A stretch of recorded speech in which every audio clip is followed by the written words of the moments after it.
자, 지금서부터 이제 2부를 시작하겠습니다. 네. 자, 2부는 이제 본격적으로 우리 직지의 이제 이제 본론으로 이제 들어갈 건데요. 자, 직지는 제가 지난 시간에도 이제 말씀을 드렸지만 과거에 이제 부처님 그리고 이제 그 인도의 여러 그 큰 조사 스님들, 그 다음에 중국의 큰 스님들 이런 분들의 어떤 그 깨달음의 개송들 혹은 그런 이분들이 어떻게 깨달음을 얻게 됐는지 이런 연유와 그런 내용이 설명이 되어 있고요.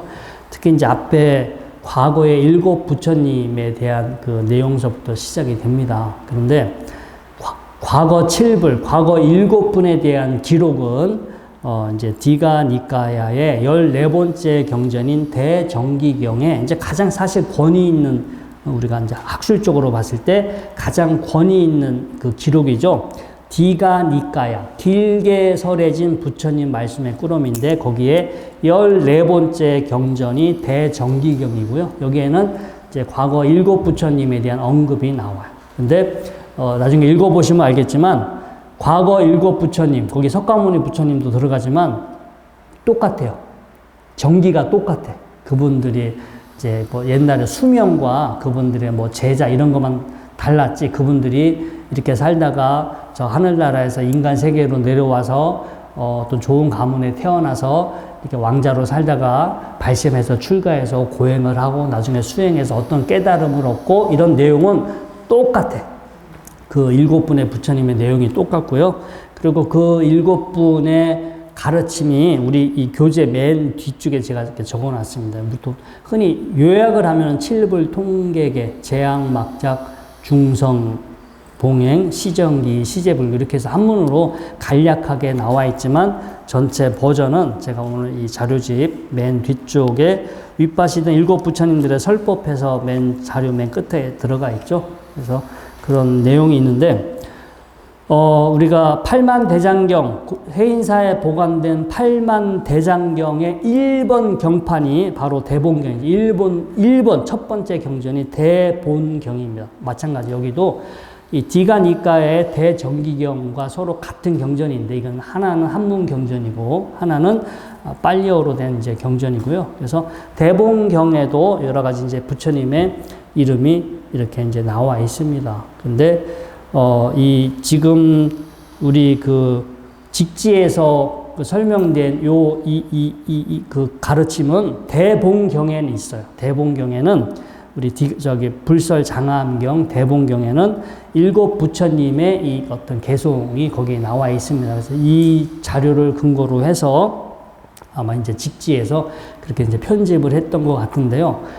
이 직지는요, 여러분들이 뭐 서점에서 책을 사서 보셔도 되고 도서관에 가서 빌려 보셔도 되고 저 조계종 총무원 대한불교 조계종 총무원 홈페이지 들어가시면 직지가 이렇게 한글과 영문으로 올라와 있어요. 그래서 여러분들이 가서 홈페이지 가서 그 내용을 보셔도 되는데 이 과거 7 부처님의 이 개송은 연결돼 있어요. 그러니까 각각의 따로의 내용이 아니라 7명의 부처님의 이름은 있는데 그 내용은 다 앞에서 뒤로 쪼로록 다 연결이 됩니다. 그래서 첫 번째 비바시불의 이 개송을 보시고 이제 두 번째 시기불의 이제 우리가 그 내용을 보잖아요. 그러면 앞에 내용들이 다 연결이 돼 있어. 그래서 이게 분명히 디가니까야에는 이런 그 내용이 없거든요. 내용이 없는데 한역 경전에만 이런 내용이 있고 그래서 아마 후대에 이렇게 부처님들의 이름을 빌어서 어떤 내용을 이렇게 각각 그 부처님들의 이름에 이렇게 대비해서 이 내용을 이렇게 집어넣은 것이 아닌가라는 생각이 들고요. 아무튼 우리가 이제 7 부처님의 이름은 이런 경전에서 확인할 수 있고 그 다음에 이제 그분들의 공통적인 가르침은 우리가 이제 여기 나와 있지만 뭐 흔히 우리가 알고 있는 재앙, 막작, 중선, 봉행, 자정기, 시제불교 이렇게 한 줄로 이렇게 요약이 될 수가 있습니다. 그리고 이 직지에 나와 있는 내용 여러분들 잘 보시면 7 부처님의 그 내용이 따로따로 보시면 안 되고요. 앞에서부터 쪼로록 그 내용이 연결된다라고 보시면 됩니다. 그래서 첫 번째 부처님이 이제 비바시불, 인도말로는 윗바시라고 했어요. 윗바시. 그래서 위, 빠사띠. 원래 이제 빠시는 본다라는 거. 우리가 윗바사나 할 때 그와 같은 단어라고 했습니다. 빠사띠는 보다. 그래서 윗바시 하면은 잘 보는 분. 그러니까 업무를 잘 본다라는 뜻도 있고 어떤 만물의 어떤 근본, 만물의 어떤 가장 그 핵심적인 어떤 내용을 잘 꿰뚫어 본다 해서 윗바시, 한문으로 비바시불이라고 합니다. 이거 뭐 경험 없는 분들은 비바시불을 막 오편으로 찾아서 오편의 그 뜻을 가지고 해석하는 경우가 있어요. 제일 우리가 흔히 했던 게 기하학, 옛날 양주동 박사님이 그것 때문에 몇 달을 저기 했잖아요. 고생했잖아요. 기하학을 오편을 찾아가지고 어찌기, 어찌하. 예, 어찌기, 어찌하만 가지고 기하학을, 그거를 해석을 하려고 아무리 오편을 갖고 해봐도 그게 되지 않았잖아요. 사실 그 지하메트리라고 하는 그 어떤 영어를 소리 나는 대로 앞에 글자 해가지고 기하 이렇게 그냥 아무 의미 없이 소리 나는 거를 그냥 이렇게 비슷하게 적었을 뿐인데 그걸 잘못 알고 오편을 찾아보려면 답이 안 나와요. 마찬가지로 우리가 반야 신경할 때 반야를 오편을 찾아보면 어떻게 되겠어요? 답이 안 나와요. 인도말 빤냐라는 소리를 중국 사람들이 반야라고 적어놨는데 그걸 오편 가지고 찾아서 그 단어를 해석해버리면 죽을 때까지 이제 답이 안 나와요. 우리 그런 오류가 금강경 해석에서 나와요. 아상, 인상, 중생상, 수자상. 아니 그게 수자상이 지바, 아지바 그러니까 지바산냐, 인도말 지바산냐를 소리나는 대로 하다 보니까 수자상이 돼버렸는데 이게 목숨 숫자잖아요. 그러니까 이제 마치 나의 목숨이 있다라는 상, 거의 90%가 그렇게 해석을 해. 근데 그거는 목숨 숫자가 아니라 지바산냐, 아니 그게 영혼, 정신, 뭔가 여기에 의식이 있다라는 어떤 산냐, 상을 가지고 있다 그런 뜻인데 그거를 그것도 소리 나는 대로 적은 글인데 그걸 모르고 그냥 수자상이라고 적어놨으니까 야 이게 사람은 내 수명이 얼마다 인간은 이런 뭐 유한한 존재다 그거 엉뚱하게 해석에 꼬리를 물어서 그렇게 해석되고 있어요. 여러분들이 한번 금강경 해석한 거 잘 비교해 보세요. 그 수자상은 지바산냐 즉 자이나교에서 지바 아지바 세상은 이 순수한 의식과 물질, 순수한 의식과 의식이 아닌 것들이 있고 우리가 이 순수한 의식에 때가 껴서 이 순수한 의식의 번뇌라는 때가 껴서 지금 이 만물에 여기 갇혀있고 만물에 집착하는 건데 거울에 때를 닦듯이 그 순수한 의식의 고행을 통해서 계행을 시키고 고행을 해서 순수한 그 마음의 의식의 때를 닦아버리면 순수한 의식의 상태로 본래 회복된다. 본래 돌아간다. 청정한 마음 상태가 된다. 그러면 모든 괴로움에서 벗어난다. 자이나교의 교리죠. 지바, 아지바. 그래서 이 금강경에서 수자상은 지바산냐 그런 뭔가 여기 나의 뭐 순수한 영혼이 있다 뭐 순수한 무슨 뭐 마음이 있다 이제 이렇게 중생들이 하도 생각하니까 야 그런 거 없어 그런 하나의 상이야 그 상을 단단한 상을 깨트리는 게 금강경 바이라 체드가 자르다는 뜻이야 단단한 금강과 같은 단단한 상을 깨트리는 그 경전이 금강경인데 이 제목도 중간에 빠뜨려가지고 무슨 금강경만 남아있으니까 금강석과 같은 단단한 상을 깨부수는 경 이게 원래 원 제목인데 중간이 날아가 버리니까 무슨 금강과 같은 다이아몬드와 같은 뭐 아주 무슨 그런 가르침을 설하는 경 이렇게 후대 사람들이 그 맥락을 모르니까 이렇게 오해할 수도 있는 거고요. 그래서 아무튼 자 이게 그 비바십을 할 때 오편 찾아보면 안 되고요. 원문으로 찾아보셔야 돼요. 윗바시 잘 본다. 내용이 이제 비바십을 과거 장원불 시대의 부처님이시고 개송으로 말씀하시기를 과거 장엄겁 시대의 부처님은 비바십 부처님의 개송이다. 우리가 이제 그 대정기경에 보면은 그 두 개 장엄겁과 형겁 이렇게 두 가지로 이렇게 이제 구분이 돼서 나왔어요. 그래서 앞에 세 분은 장엄겁, 뒤에 네 분은 형겁의 부처님 이렇게 나와 있고요. 자, 이때 아무튼 그 장엄겁, 과거 엄청나게 아주 엄청나게 오래 전에 그런 시대에 비바시 부처님, 윗바시 부처님이 있었는데 그분의 가르침이 뭐냐? 아무것도 없는 신종, 무상, 중수생, 신종, 몸신자예요. 신종, 무상, 중, 수생. 즉 아무것도 없는 것에서 어떤 형상을 만들어내는 마술처럼. 그 뒤에 참 그 다음 내용 빠뜨렸네요. 신종무상 중수생. 그 다음에 유여환출 재현상.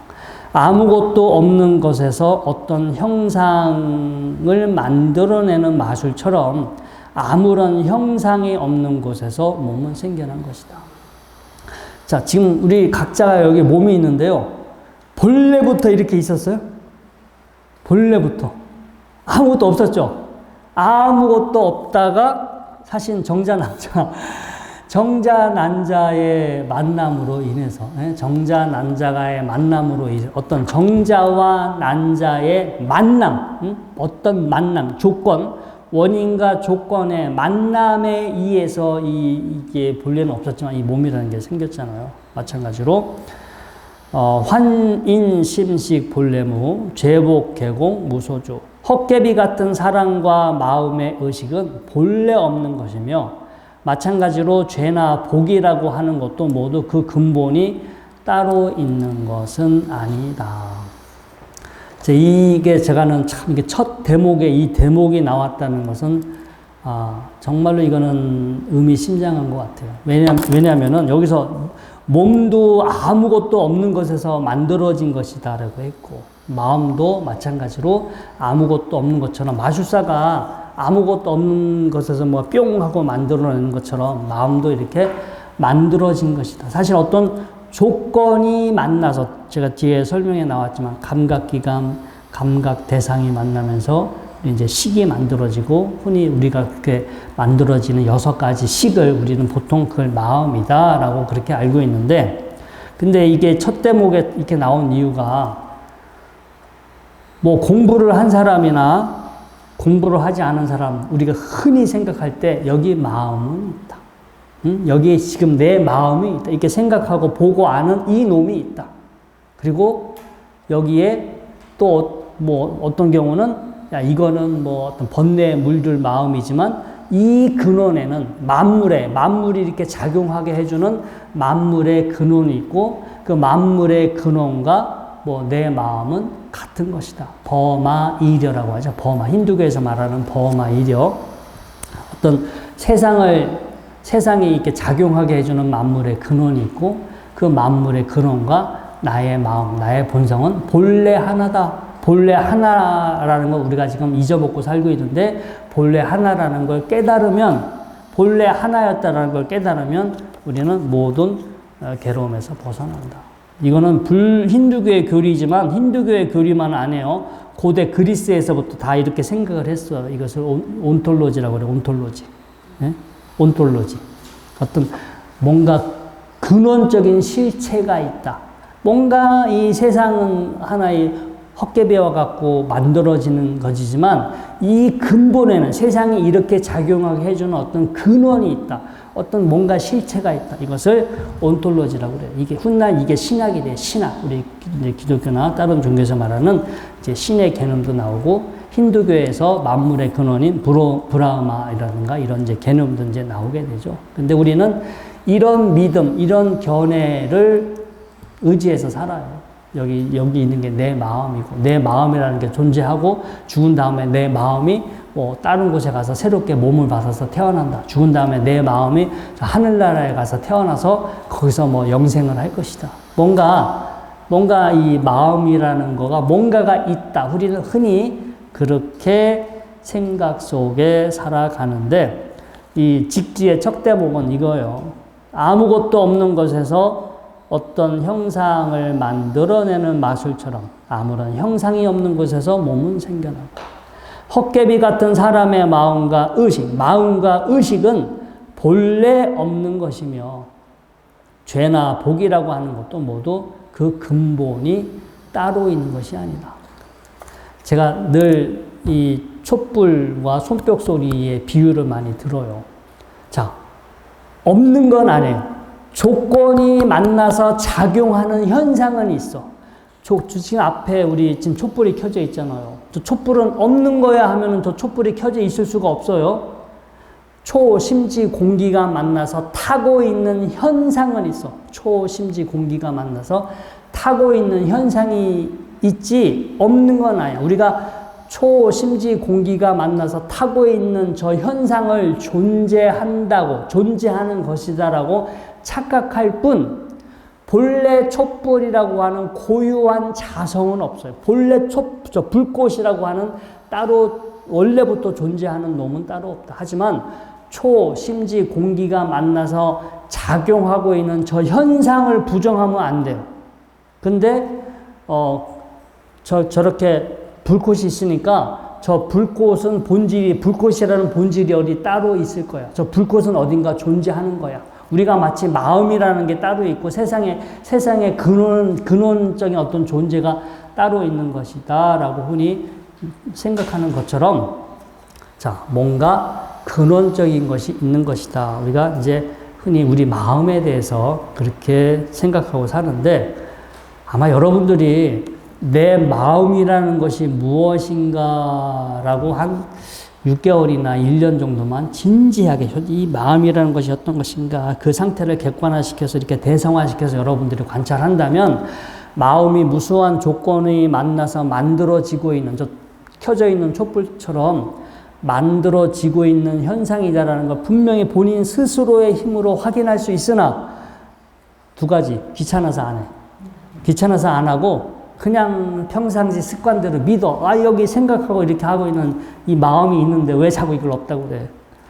나중에 치매 걸려보세요. 어떻게 치매 걸려보시고 뇌 어딘가에 뭐 하나 구멍이라도 생겨봐요. 여러분들이 여기 있다는 그 마음이 얼마나 허망해지는지, 죽는 순간에 이것이 얼마나 허망해지는지, 이 마음이 완전히 다른 존재가 얼마든지 여러분들 될 수 있고 이 기능이 확 달라질 수 있어요. 자, 아무튼 이 첫 번째 이 개송, 어떤 걸 존재한다라고 보지 않아요. 존재한다로 보지 않고 생겨난 것이다. 형성된 것이다. 그래서 이것을 생겨난 것, 형성된 것을 불교에서는 한문으로 행이라고 늘 표현합니다. 재행무상, 또 이렇게 재행무상. 모든 형성된 것은 무상, 끊임없이 변한다. 가만히 존재하고 있는 게 아니라 늘 변하고 있는 상태다. 아니, 조건에 의해서 형성되고 있기 때문에 가만히 있지 않죠. 여러분들의 마음이 여기 있는 거라면, 내 마음이 여기 존재하고 여기 있는 거라면 어떻게 되겠어요? 가만히 있어도 돼요. 그래, 안 그래요? 이 마음이라는 놈이 여기 가만히 있는 거다, 걔가 있는 거다라면 가만히 있어야 되죠. 근데 우리 마음은 여러분들 살아왔을 때의 습관, 지금 몸의 컨디션, 오늘 점심 때 뭐 먹었는지에 따라서, 여기 온도와 습도에 따라서, 지금 제가 하는 말에 따라서, 여기 누가 앉아 있느냐에 따라서 수많은 조건에 의해서 여러분들의 마음 상태는 계속 변합니다. 가만히 있지도 않아요. 제가 화제만 바꿔도, 제가 이 앞에서 말하는 태도만 바뀌어도 여러분들의 마음 상태는 달라질 수 있어요. 그만큼 사실은 취약한 거고요. 여기서 이제 이 직지라는 내용을 통해서 우리가 참 알아야 될 게 정말 재미난 내용이 나오는데, 사람들은 마음이 여기 있다. 어떤 사람은 그 마음을 찾아라. 그 마음을 찾으면 이제 도를 통하는 거고 모든 거가 다 끝난다. 모든 게 다 해결된다. 이렇게 주장하는 사람이 1번이 있어. 또 하나는 이렇게 마음이라는 것이 생겨나지만 이 마음이 완전히 멈추면 그게 가장 근원적인 상태다. 이렇게 지금 만들어지고 있는데 마음이 일어나지 않은 상태, 마음이 소멸된 상태를 경험해야만 마치 그것이 도를 깨달은 것이고 그 상태가 되어야만 뭐 아라한이 되는 것이다. 이렇게 생각하시는 분들이 의외로 많아요. 자, 하나는 여기 있어. 존재. 있어. 마음이라는 게 있으니까 그 마음을 찾아야 돼. 하나는 마음을 소멸시켜야 돼. 이 마음 작용이 멈추고 소멸해야만 모든 괴로움에서 벗어나는 거야. 이렇게 하는 그 수행하시는 분들 중에 이런 견해를 갖고 계신 분들이 꽤 됩니다. 그런데 제3의 안이 있어. 그건 뭐냐면, 야, 몸이든 마음이든 조건이 만나서 작용하고 있어. 몸이든 나의 물질이든 마음이든 무슨 조건이 만나서 작용하고 있어. 작용은 하고 있는데 그 안에 따로 알맹이는 없어. 작용은 하고 있지만 그 안에 고유한 자성은 없어. 그냥 실체는 없지만 그 조건들이 만나서 작용하고 있는 건 부정하지 않아.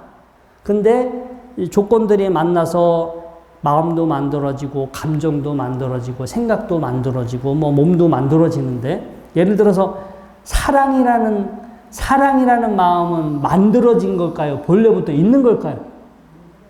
만들어졌지. 만들어진 거고 본래 사랑이라는 게 있는 게 아니야. 만들어진 거고 본래 뭐가 알맹이가 있는 것이 아니니까 에이 저기에 내가 신경 쓰지 말아야지. 내가 저기에 너무 끄달리지 말고 저기에 너무 연연해하지 말아야지. 이걸 우리가 무심이라고 그래. 무심. 그냥 무관심하고 아무 생각이 없는 게 아니라 야 저거는 만들어진 거야. 만들어져서 지금 작용하고 있다는 건 알아요. 여기 분명히 사랑의 마음이 일어났다는 건 알아.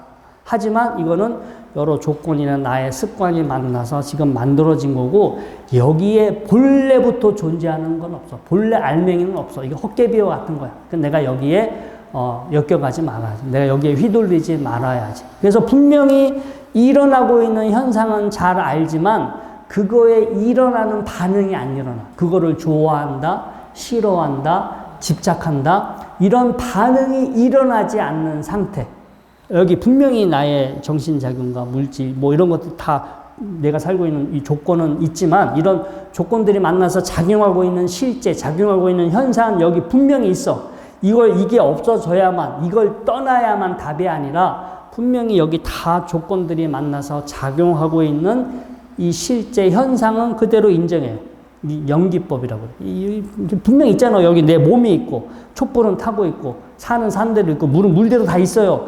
다 있지만 저것이 조건들이 만나서 작용하고 있을 뿐 어떤 뭔가 알맹이나 실체가 있는 것이 아니니까 내가 저기에 크게 휘둘리고 저걸 너무 좋아하거나 너무 집착하거나 저게 없어졌다고 슬퍼하거나 저걸 뭘 가지려고 그렇게 뭐 안달해하지 않고 그런 것들에 대해서 크게 이렇게 자유로워지고 이렇게 뭔가 여유로워지는 거. 이 상태를 해탈이다. 그게 번뇌에서 벗어난 상태고 그게 궁극의 상태다. 이렇게 보는 거가 있어요.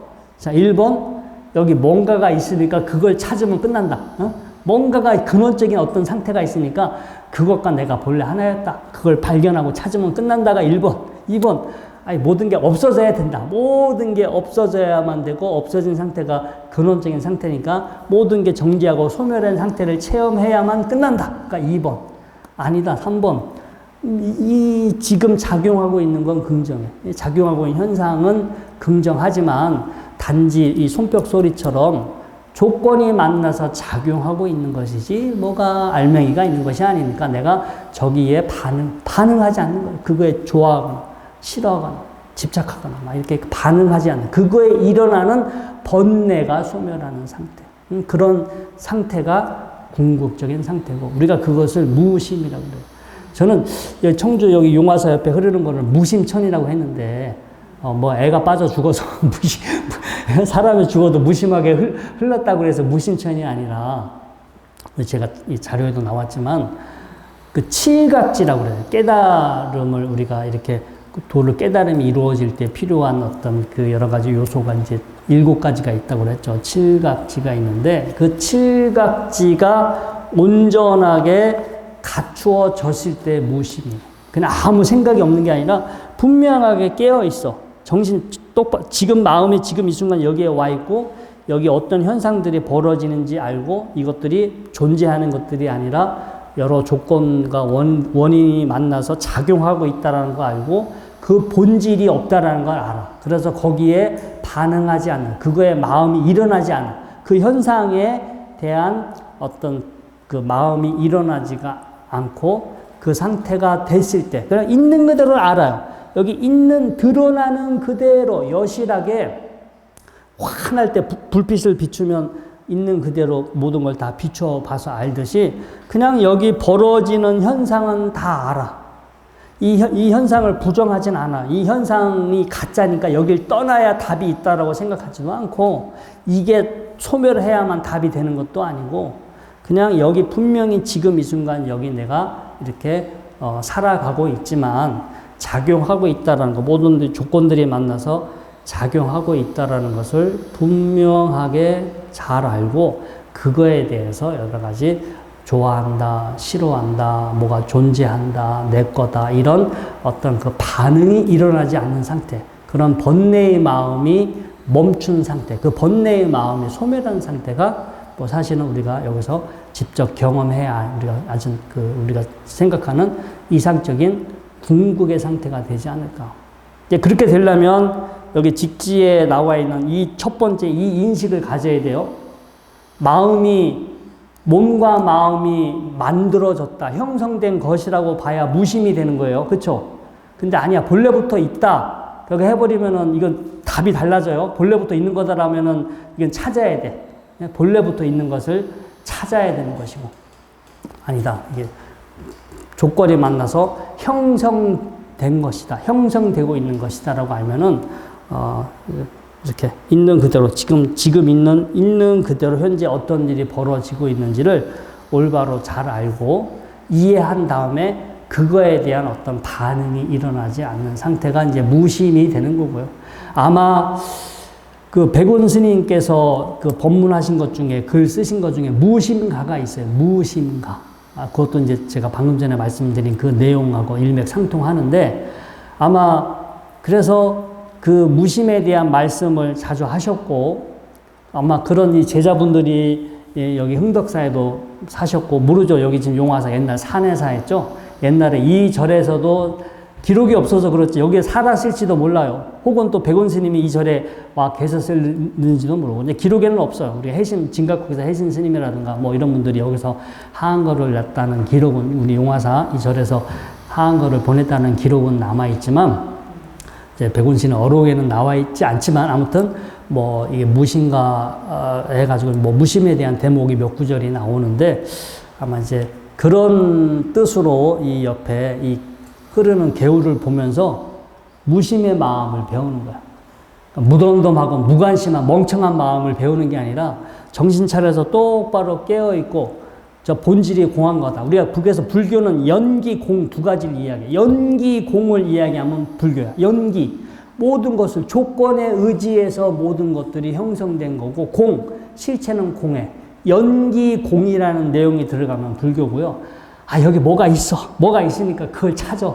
그것과 하나가 돼. 이렇게 돼버리면 힌두교나 자이나교처럼 돼버리는 거고, 그래서 또 뭔가 모든 게 다 없다라고 해서 딱 없는 걸로 돼버리면 또 이제 단멸론이 될 수도 있고, 우리가 여러 가지 어떤 견해들에 우리가 이제 어떤 게 답인지는 이제 끝까지 가봐야 알겠죠. 아직 가보기 전까지는 뭐가 답인지는 알 수 없으나, 아무튼 제가 이 직지의 첫 번째 이 내용을 보면서 그런 생각이 들었어요. 그래서 우리가 이제 직지하는 방법인데, 몸과 마음이 생겨난 것이다. 생겨난 것이기 때문에 우리가 그 특성, 직지, 인심, 견성, 성불, 곧바로 우리의 마음을 대상화시켜서 보는데, 성품을 보라는 거예요. 여기 있는 무슨 존재하는 성품을 보는 게 아니라, 성이라는 것은 영어로 캐릭터리스틱, 존재하는 특성이에요. 이게 세 가지 특성이 있죠. 우리 불교에서는 재행무상, 모든 형성된 것은 끊임없이 변한다. 그 다음에 재범무와, 고유한 실체가 따로 없다. 일체계고, 내 마음대로 안 된다. 흩어지지 말아라, 늙지 말아라, 아프지 말아라, 죽지 말아라, 변하지 말아라 할 수가 없어. 조건들이 만나서 작용할 뿐. 이제 그런 것들을 내가 뭐 신처럼 이렇게 좌지우지할 수 없다. 그래서 그 세 가지 특성을 보는 거예요. 직지라는 것은 현재 내 몸이든 내 마음이든 이게 만들어진 거고, 만들어진 거기 때문에 무상한 거고, 고유한 실체가 없고, 여기 내 마음대로 되는 것이 아니다. 그래서 그렇게 세 가지 특성을 보면은 그대로 직지하는 거고요. 그다음에 그걸 보지 않으면 자기 견해나 관념으로 자신을 보게 되는 것이요. 그리고 우리가 직지를 한다는 것은, 여기에 이거는 있다도 아니고 없다도 아니에요. 아까 말한 여기 뭐가 있으니까 있는 걸 찾아다 하면은 뭔가 어떤 존재론에 빠지는 거고, 아니야, 없으니까 무조건 다 없어져야만 뭐가 궁극의 상태가 된다 하면 단멸론이야. 있다가 없다가 아니라 중도예요. 조건들이 만나서 작용하고 있는 이 현상을 부정하면 안 돼요. 이게 실체야. 실체는 조건들이 만나서 작용하고 있는 상태. 우리가 하늘에 지금 비가 내리고 있지만, 하늘에 저 구름이 없다라고 하면 안 돼요. 그렇죠? 본래 구름은 없어. 하지만 저렇게 우리가 구름이라고 부르는 어떤 조건이나 상황은 있어요. 구름이라고 부르는 조건이나 상황도 부정하면 안 돼요. 우리가 그 본래부터 존재하는 건 없지만 어떤 온도, 습도, 기압 조건이 맞으면 습기가 모여서 물방울들이 모여서 비가 내리잖아요. 근데 우리의 몸도 우리의 마음도 마찬가지야. 그래서 있다도 아니고 없다도 아니고 조건이 만나서 작용하고 있다라는 그 현실을 부정하면 안 돼. 그걸 딱 보고 그 대신 아까 말한 그 특성, 변하고 있고 고유한 자성이 따로 없고 내 마음대로 되는 것이 아니다라는 삼법인의 특성, 견성, 삼법인의 특성대로 봤을 때 그 다음 그렇게 보면은 무심이 되겠어요? 안 되겠어요? 그렇게 보면은 정말 제대로 무심이 되는 것이죠. 무신청을 보면서. 근데 여러분들이 이렇게 그 복잡한 말 안 들어도 돼요. 이렇게 무심천을 보면 다 바로 깨달을 수 있어. 물이 가만히 있어요? 계속 변해요? 무신청 계속 변하지, 무상하지. 저 물이, 본래부터 있었어요? 아니면 비가 와서 생긴 거예요? 비가 와서 생겼거나 어디 집에서 수돗물을 틀었거나 뭐 했으니까 저 물이 생겨난 거지. 본래부터 저기 있는 건 아니란 말이에요. 저 물을 여러분들이 가가지고, 야, 물아, 멈춰라. 그만 멈춰라고 여러분들이 거기서 얘기하면 물이 멈춰요? 안 멈추지. 여러분들의 몸과 마음을 보기 어렵거나 저 뚝방, 무심천 뚝방 가서 무심천을 보면서 이게 무심이구나. 네? 그렇게 보면서 여러분들의 무심의 마음을 연습하실 수도 있어요.